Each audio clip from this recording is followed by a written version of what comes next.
Right now, somewhere inside your body, abnormal cells may already be forming. That process is not something most people can feel. There is no pain in the early stages. No obvious warning, no alarm that goes off. And the frightening truth is that by the time most people over 60 find out something is wrong, the process has often been quietly developing for years. What makes this even more disturbing is that something you are doing every single day, or more accurately, something you are not eating, may be allowing that process to continue completely unchecked. The cells that are supposed to detect and destroy abnormal growth in your body depend heavily on specific compounds found in food.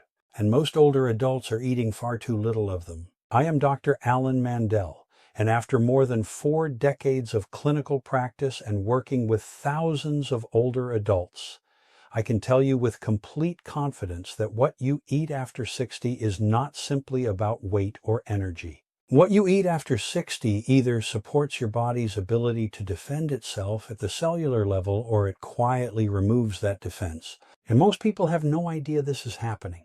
I want to tell you about a woman I treated several years ago. She was 71 years old, active, not overweight, and by most measures appeared healthy. She had no family history of serious illness that she knew of. But when her routine blood work came back, her inflammatory markers were severely elevated, and further testing revealed early cellular damage in tissue that should have been clean. She told me she ate what she believed was a reasonable diet.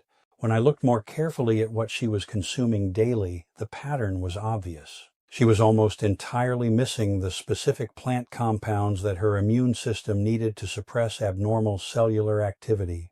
We corrected that aggressively. And within months, her markers shifted meaningfully. She still sees me today. What I want to share with you in this video is the science behind 4 specific vegetables that research has now shown to contain compounds capable of targeting cancer cells directly, reducing dangerous inflammation, and supporting the biological systems that protect older adults from the kind of cellular breakdown that leads to serious disease. These are not exotic foods. You have almost certainly heard of them, but what most people do not know is exactly how these vegetables work inside the body at the molecular level, and why the way they are prepared and consumed makes an enormous difference in whether they actually protect you. This is not general wellness advice. This is specific research-backed, biologically grounded information that I believe every adult over 60 needs to understand. But before I get into the vegetables themselves, I need to explain what is actually happening inside the body of an older adult that makes these compounds so critically important right now. Because once you understand what is already declining in your immune system, the urgency of this information will make complete sense. What most people over 60 assume is that cancer is something that either runs in the family or arrives suddenly from the outside, like bad luck. That assumption is one of the most dangerous medical misunderstandings I encounter, because the reality of how cancer develops is far more gradual, far more internal, and far more influenced by daily biology than most adults realize. Here is what is actually happening inside your body right now. Every single day, your cells divide. In a healthy younger body, that process is tightly regulated. The immune system contains specialized cells called natural killer cells, or NK cells, that continuously patrol the body and identify abnormal cell growth before it can establish itself. Think of them like a security system running quietly in the background at all times. But after 60, that system begins to weaken. Research published in the journal Immunity and Aging has shown that NK cell activity measurably declines with age, and that this decline is directly accelerated by chronic low-grade inflammation. That inflammation, which researchers now call inflammaging, is not the kind you feel after an injury. It is silent. It produces no obvious pain. But it is constantly present in the tissue of most older adults, and it is slowly degrading the very immune mechanisms designed to catch abnormal cells early. At the same time, a process called oxidative stress increases significantly after 60. This is where unstable molecules called free radicals begin damaging healthy cells at a faster rate than the body can repair them. Oxidative stress is one of the primary drivers of DNA damage, and DNA damage is exactly the kind of cellular disruption that can trigger abnormal cell growth over time. This is where things become genuinely dangerous, because most older adults have no idea their NK cell activity is declining. They cannot feel inflammation developing in their tissue. They cannot detect oxidative stress building in their cells. The entire process is invisible. And while this is happening, the compounds that could slow or reverse much of this damage are largely absent from their daily diet. What I am about to share with you are the 4 vegetables whose natural compounds have been scientifically shown to directly address this exact biological situation. They reduce inflammation. They support NK cell activity. They fight oxidative stress. And in multiple well-designed studies, their specific compounds have been shown to do something even more remarkable, something most people never expect a vegetable to be capable of doing. But first, you need to understand the first vegetable and why what happens during its preparation changes everything about whether it actually works inside your body. The first vegetable on this list is broccoli. And before you move past that, because you already know broccoli is healthy, I want you to stop and understand something that most people, including many physicians, never explain properly. Because the difference between broccoli that actively fights abnormal cell growth and broccoli that does almost nothing comes down to one specific biological process that happens before it ever enters your mouth. Inside raw broccoli, there are 2 compounds that exist separately. One is called glucoraphanin. The other is an enzyme called myrosinase. On their own, neither of these is particularly remarkable. But when broccoli is chopped, chewed, or crushed, these 2 compounds come into contact with each other and produce a third compound called sulforaphane. And sulforaphane is one of the most extensively studied anti-cancer compounds found in any food on the planet. A 2019 review published in Cancer Prevention Research analyzed over 60 studies on sulforaphane and found consistent evidence that it activates a pathway in the body called NRF2. This pathway functions like a master switch for the body's internal antioxidant and detoxification systems. When NRF2 is activated, the body dramatically increases its production of protective enzymes that neutralize carcinogens, reduce oxidative stress, and support DNA repair mechanisms. Here is where the critical mistake happens. When most people cook broccoli, they boil it. And boiling broccoli above a certain temperature destroys myrosinase entirely. Without myrosinase, glucoraphanin cannot convert to sulforaphane. The raw material is present, but the chemical reaction never occurs. You end up eating broccoli that has lost a significant portion of its most protective biological activity. This is the part many people completely miss. The preparation method is not a minor detail. It is the difference between consuming a vegetable that actively supports your cellular defense systems and consuming one that provides basic nutrition but little targeted protection. The correct approach is to chop or lightly crush raw broccoli and let it sit for 40 to 60 minutes before any cooking. This allows the myrosinase reaction to complete while the enzyme is still active. If you prefer it cooked, light steaming below 100 degrees Celsius for no more than 3 to 4 minutes preserves significantly more sulforaphane activity than boiling. I see adults over 60 dismiss broccoli constantly because they assume they already know how to eat it. Most of them are preparing it in a way that removes its most important protective compounds before it ever reaches their system. And this is where the real damage of misinformation happens quietly. But broccoli is only the beginning.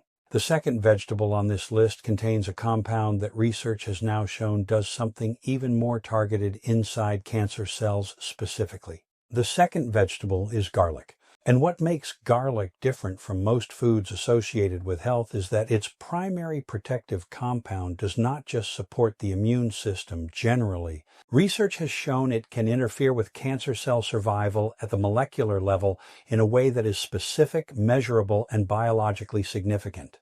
The active compound in garlic is called allicin. Like sulforaphane in broccoli, allicin does not exist in garlic in its final form until the garlic is physically disrupted. When a raw garlic clove is crushed or chopped, an enzyme called alliinase converts a precursor compound called alliin into allicin. This reaction produces the sharp, pungent smell most people associate with fresh garlic, and it is the signal that the most bioactive form of the compound has been created. A landmark study published in the Journal of Nutrition found that populations with the highest garlic consumption had significantly lower rates of colorectal and stomach cancers compared to populations with minimal garlic intake. Researchers identified allicin as the compound responsible for inducing a process called apoptosis in abnormal cells. Apoptosis is the body's natural mechanism for triggering programmed cell death. In healthy cells, this process functions normally. But in cancer cells, this mechanism is often switched off, allowing abnormal cells to continue dividing unchecked. Allicin has been shown in laboratory and clinical research to help reactivate that switch. Beyond apoptosis, allicin also demonstrates strong anti-inflammatory properties. It suppresses a signaling molecule called NF-κB, which is one of the primary drivers of chronic inflammation in older adults. When NF-κB activity is reduced, inflammatory markers including CRP or C-reactive protein tend to fall. In adults over 60 with elevated baseline inflammation, this is not a trivial effect. And here's the preparation mistake that destroys garlic's protective potential entirely. Cooking garlic immediately after cutting it exposes alliinase to heat before the conversion to allicin is complete. The enzyme is heat sensitive, and if garlic goes directly from knife to hot pan, the reaction is stopped before it produces meaningful amounts of allicin. The correct method is to crush or chop garlic and allow it to rest for a minimum of 10 minutes at room temperature before applying any heat. This 10-minute window allows the allicin conversion to complete fully. After that point, the allicin itself is relatively heat stable and survives moderate cooking temperatures. Most older adults eating garlic regularly for health reasons are skipping this step and unknowingly consuming a fraction of the protective compounds they believe they are getting. That detail alone may significantly change the impact garlic has on their internal biology. What comes next is the third vegetable, and the research around this one involves a compound that has been studied specifically in relation to one of the most common and dangerous cancers affecting adults over 60. The third vegetable is spinach, and what makes its protective role particularly urgent for older adults is what it contains in relation to a cancer type that increases sharply in risk after the age of 50 and continues climbing with every decade beyond that. Spinach is one of the most concentrated dietary sources of compounds called carotenoids, specifically lutein and zeaxanthin, along with chlorophyll and a group of compounds called glycoglycerolipids. But the compound I want to focus on here is something called MGDG, or monogalactosildeacylglycerol, which is found in the chlorophyll-rich green tissue of spinach and other dark leafy vegetables. A study conducted at the University of Illinois and published in the journal Food and Chemical Toxicology examined the effect of spinach-derived chlorophyll compounds on colon cancer cell proliferation. Researchers found that MGDG significantly inhibited the growth of human colon cancer cells in controlled laboratory conditions. The mechanism involved interference with the cancer cell's ability to replicate its DNA, essentially disrupting the machinery the abnormal cell uses to multiply. But the layer of this that most seniors are not hearing about is what spinach does to a process called angiogenesis. Angiogenesis is the formation of new blood vessels. In healthy tissue, this process is tightly regulated, but tumors require new blood vessel formation to grow beyond a very small size. Without a blood supply, an abnormal cell cluster cannot develop into a dangerous mass. Research on spinach compounds, particularly its combination of vitamin K, folate, and chlorophyll-based glycolipids, has shown inhibitory effects on angiogenic signaling pathways. This is the part many people completely miss. Most people think of spinach as good for iron or bones. Very few people over 60 understand that the deep green pigment they are seeing is biologically active in ways that affect the cellular environment that either supports or suppresses abnormal growth. Now here's the danger that applies specifically to older adults. Spinach is commonly overcooked in the diets of people who grew up cooking vegetables until soft. Prolonged boiling destroys a significant portion of the heat-sensitive compounds, including the chlorophyll structures and certain folate forms that contribute to its protective activity.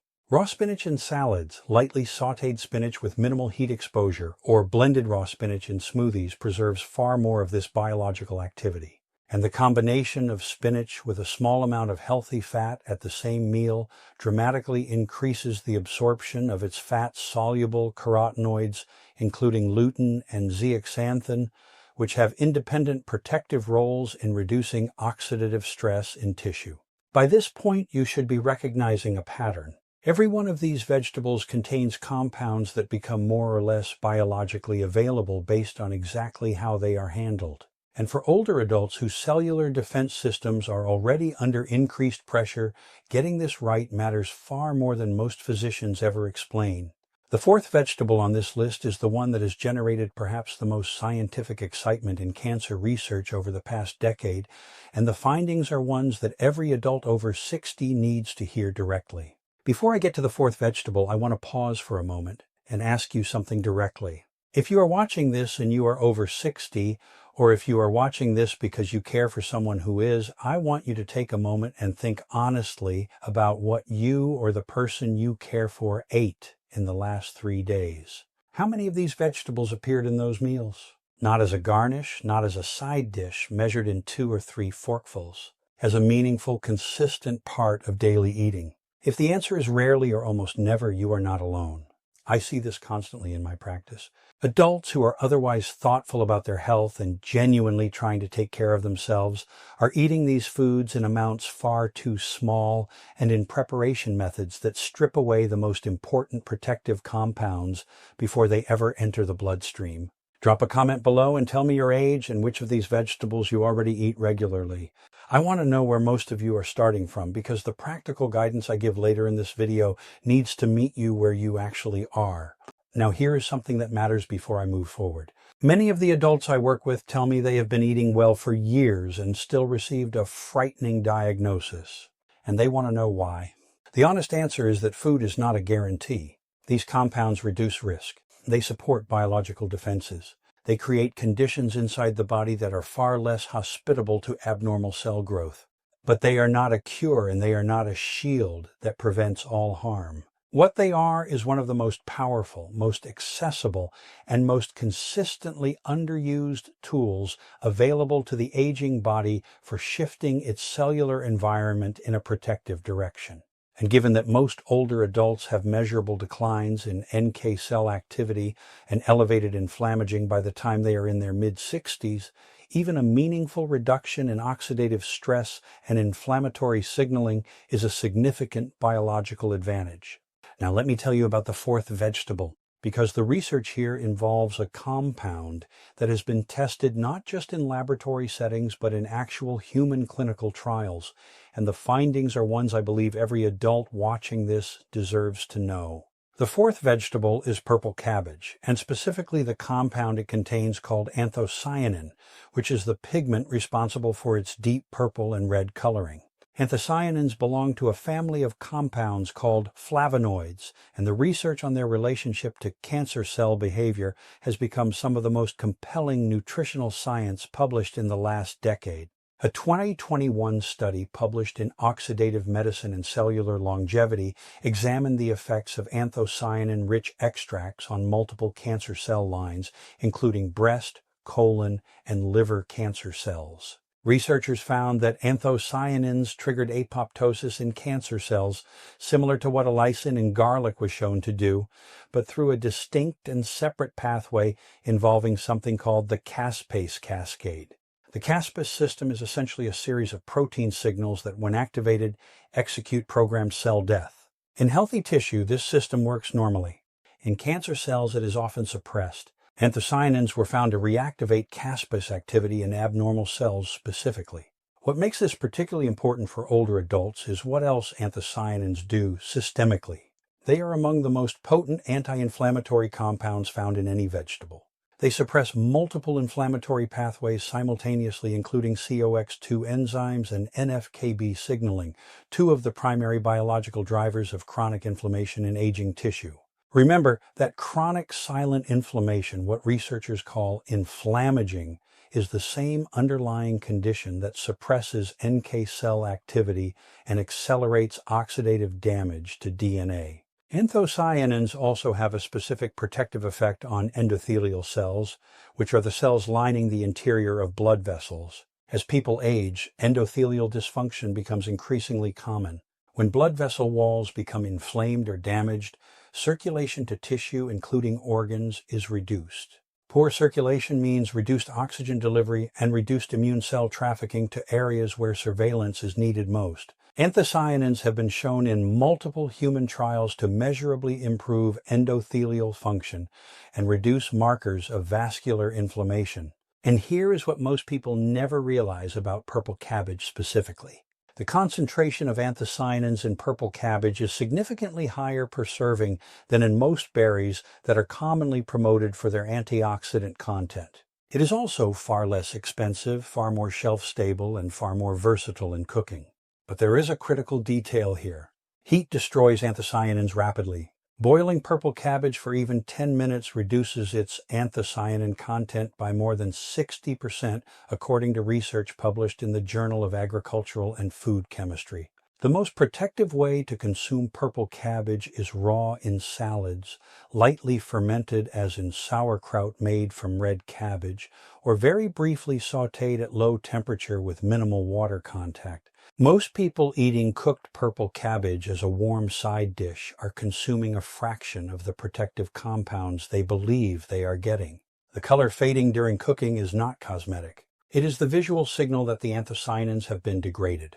This is where the gap between intention and biological impact is largest. Older adults who believe they are eating protectively because they include these vegetables in their diet, but are systematically destroying the most important compounds through preparation, are receiving far less protection than they assume.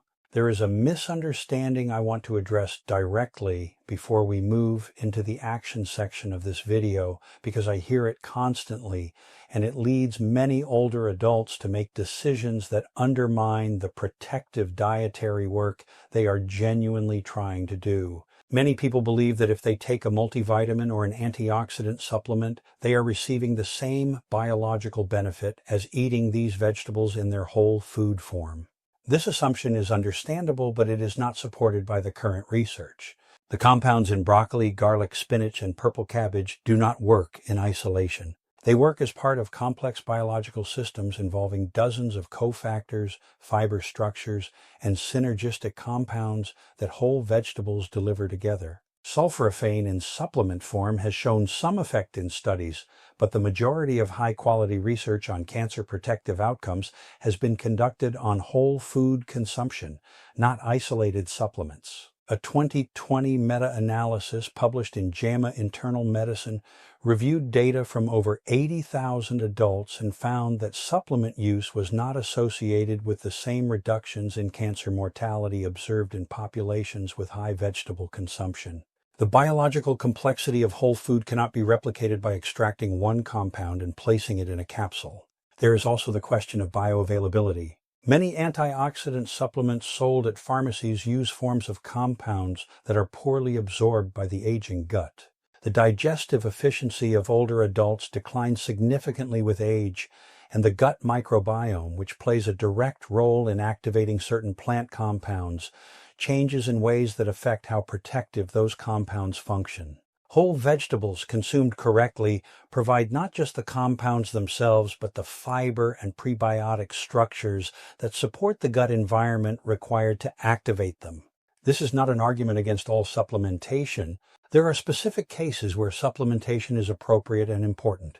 But the belief that a supplement replaces a diet rich in these vegetables is one of the most common and potentially consequential misunderstandings I encounter in older adults who are genuinely trying to protect their health. The real protection comes from consistent daily consumption of these specific vegetables in their most bioavailable preparation, combined with a broader dietary pattern that reduces the inflammatory load that suppresses your immune defenses in the first place. Now, let me tell you exactly what that looks like in practical terms, because knowing the science is only useful if you know precisely what to do with it starting today. What I want to give you now is not a general eat more vegetables suggestion. That kind of advice is everywhere, and it helps almost no one because it lacks the specificity that actually changes behavior. What I am going to give you is a precise, actionable framework based directly on the biological mechanisms we have discussed, designed specifically for adults over 60. The first action is to establish what I call a daily cruciferous anchor. This means including either broccoli or another cruciferous vegetable such as cauliflower, Brussels sprouts, or kale at a meaningful dose at least once every day. A meaningful dose is not a decorative sprig. Research on sulforaphane activity suggests that approximately 1 to 1.5 cups of chopped broccoli, prepared correctly using the chop and wait method I described earlier, provides a biologically relevant level of NRF2 activation. Make this a fixed daily habit, not an occasional inclusion.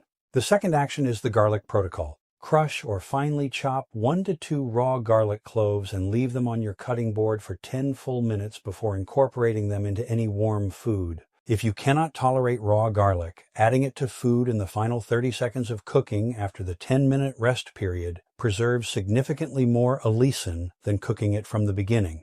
Do this once daily.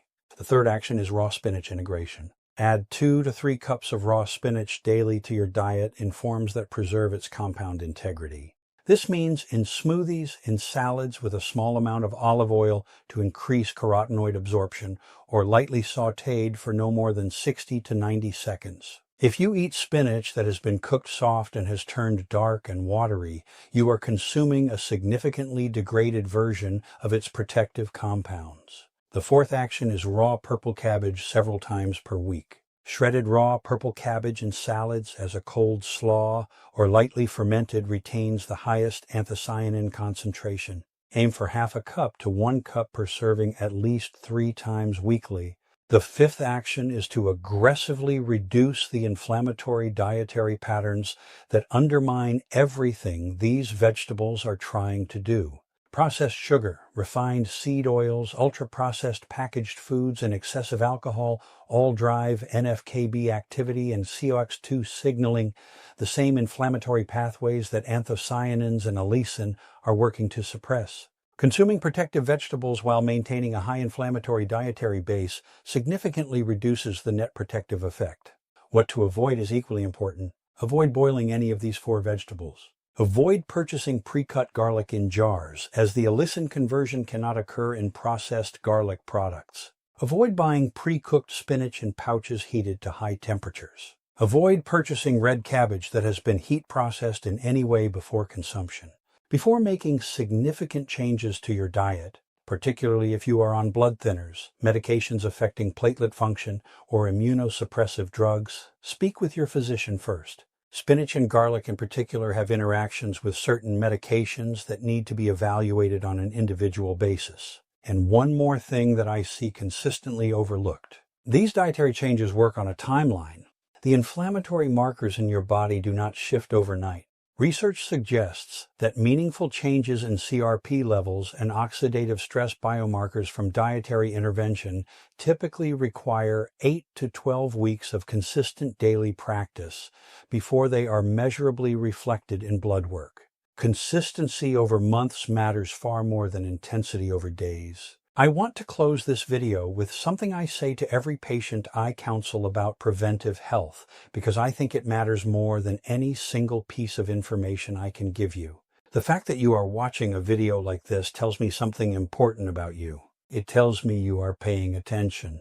You are not waiting for something to go wrong before you start taking your biology seriously. And in my experience, that posture, that willingness to act before the crisis arrives, is one of the most powerful protective factors available to any adult over 60. The 4 vegetables we discussed today, broccoli, garlic, spinach, and purple cabbage, are not miracle foods. I want to be completely clear about that. They will not reverse an existing cancer diagnosis on their own. They will not replace medical treatment. But what the research shows consistently and credibly is that the compounds they contain, sulforaphane, allicin, chlorophyll-based glycolipids, and anthocyanins, create a measurably different internal biological environment in the aging body. One with lower chronic inflammation, stronger NK cell activity, reduced oxidative damage to DNA, and more hostile conditions for abnormal cell growth. That is not a small thing. That is the biological difference between a body that catches problems early and a body that has quietly allowed them to develop for years before anything becomes visible.